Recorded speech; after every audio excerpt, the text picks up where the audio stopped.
they do in British code, law code. Prison. No, they kill you. They hang you. Remember?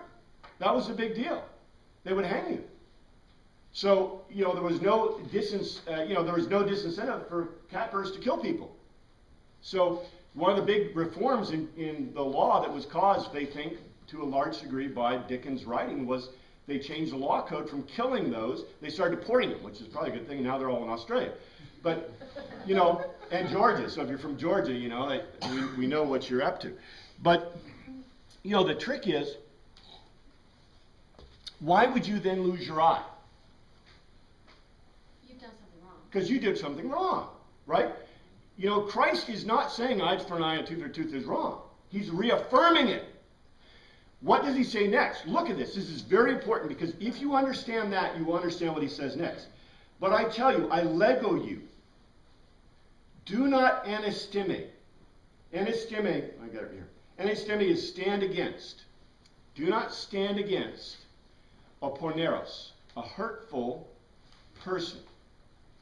If somebody strikes you on the right cheek, turn to him also the other. Okay? Now, you guys aren't Greek. You need to understand this. Why are you being struck? You committed offense. What was the last offense that Jesus Christ talked about? That you were viewing his wife. You were in the gynoeceum. He's painting a picture for you. So you're in the gynoeceum looking at the guy's wife. Okay, if you found a guy in your wife's gynoeceum, what would you do? Probably kill him. Well, in the daylight, you can't do that. That's not legal. An eye for an eye, a tooth for a tooth. So what are you likely to do? Now watch this. It says, if he strikes you on the right cheek. How's the only back going to strike Danny here on the right cheek? Left-handed or you're backhanded? Well, you don't strike people with your left hand. Most people are right-handed. Okay? Left-handed. The left hand. If you are left-handed, don't say you are, because it means sinister, in French and in Greek. Okay? And so, Italian. And Italian. So if I'm going to strike him because he's looking at my wife because he's done wrong, am I in the wrong? No. Eye for an eye, tooth for a tooth, right? I could even do more. See the point? I could do more by law. So if I strike him with my right hand on his, how am I going to hit him? There's only one way to hit him. It's not a lethal blow. It's backhanded. That's right. Now look what it says. Why would you turn the other cheek? Why would you do that? Admit your guilt. You admit your guilt and you ask him to strike you in such a way that would cause you harm. What are you doing by doing that? Paying back yours.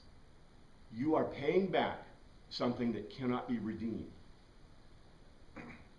You are taking the responsibility for the offense. You're accepting the punishment and accepting more. This is a big deal. Now, there's also another context in here that some have read. I kind of disagree with it, but I don't totally disagree with it, that there's also a context of civil disobedience. Because if I ask you to strike me on, now we're going to see why this probably fits in the context, but if I ask you to strike me with the left hand, I'm asking you to strike me as an equal. And also if I cause damage to you, and in a court of law, it was proved that you did not have a right to strike me that way. If I strike you right with the backhand, that's not considered lethal. If I strike you with a fist or with a forehand, that's considered striking in Jewish law. Striking is the same word for murder. Same word. So under Jewish law, if I strike you with my, on your, like that, then that means you could take me to court. The point here, though, is you've already accepted the fact of your guilt, and you said, go ahead and hit me in a way that would cause me harm. It goes on.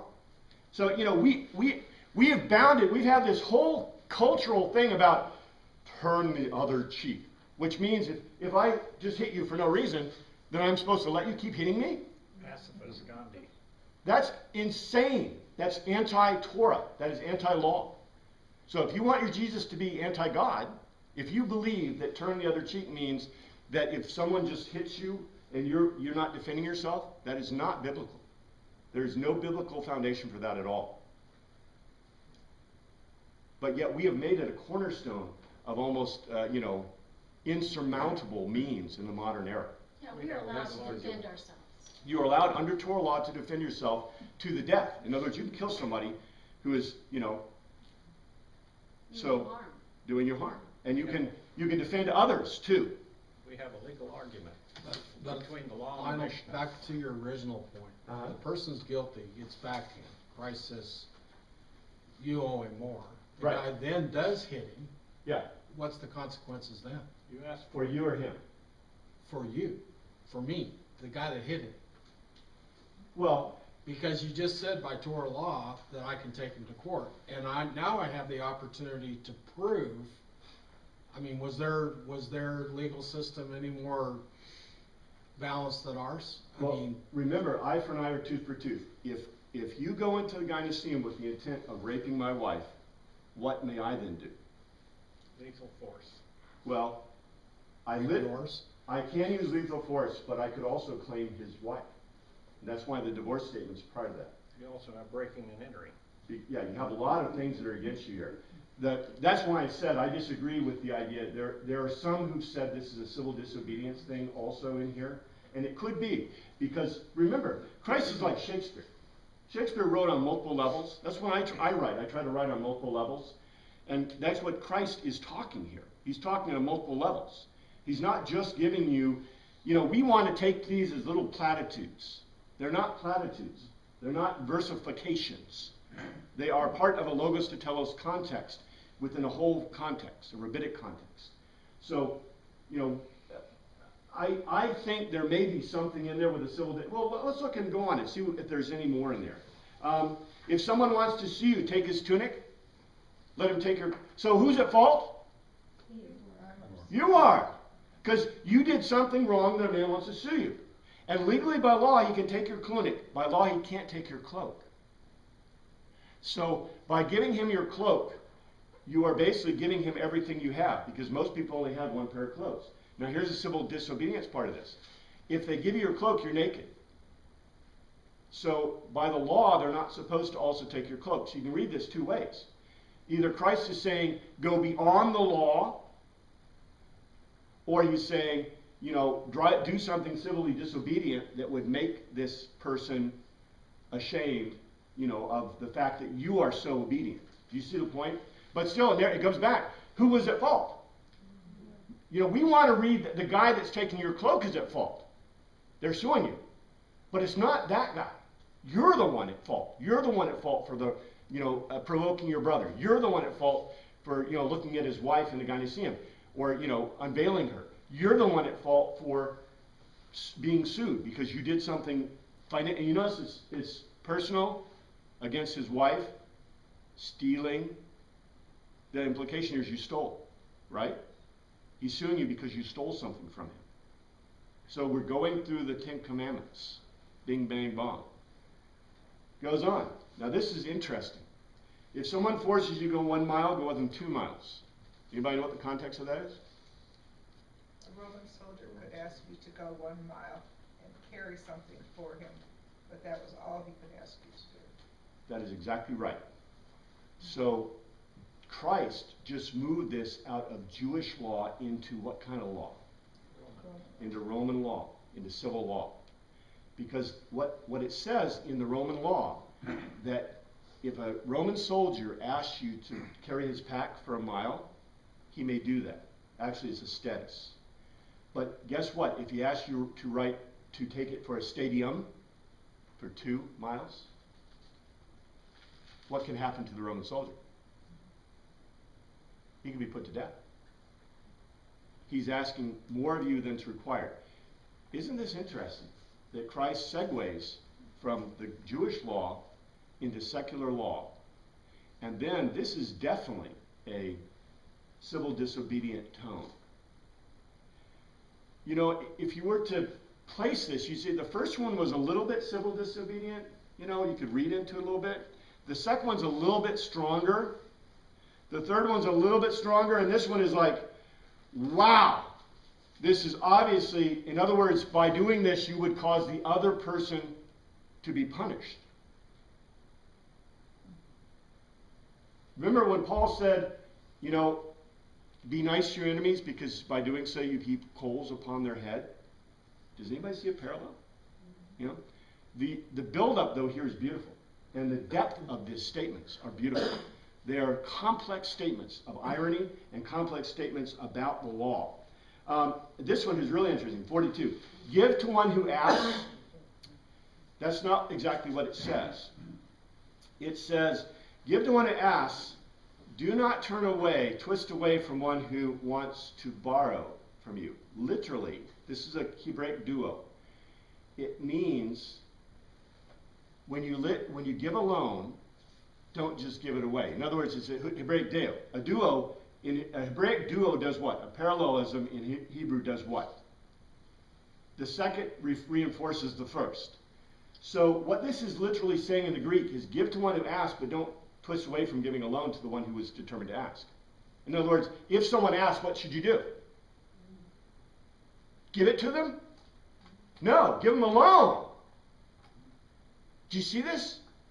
You know, we want to read this out of the context. Out of the context is saying, why would he say, it's obvious second, don't twist away to give one who wants to take, it's not borrow, it's danizo, who wants to take a loan from you. We want to read this, if someone asked you, then why would they then want a loan? That's not what it says. It says, literally in the Greek, give to one who asks, but don't twist away from giving a loan to the one who's determined to ask. In other words, if someone's determined to ask you for something, what do you do? What do you do for them?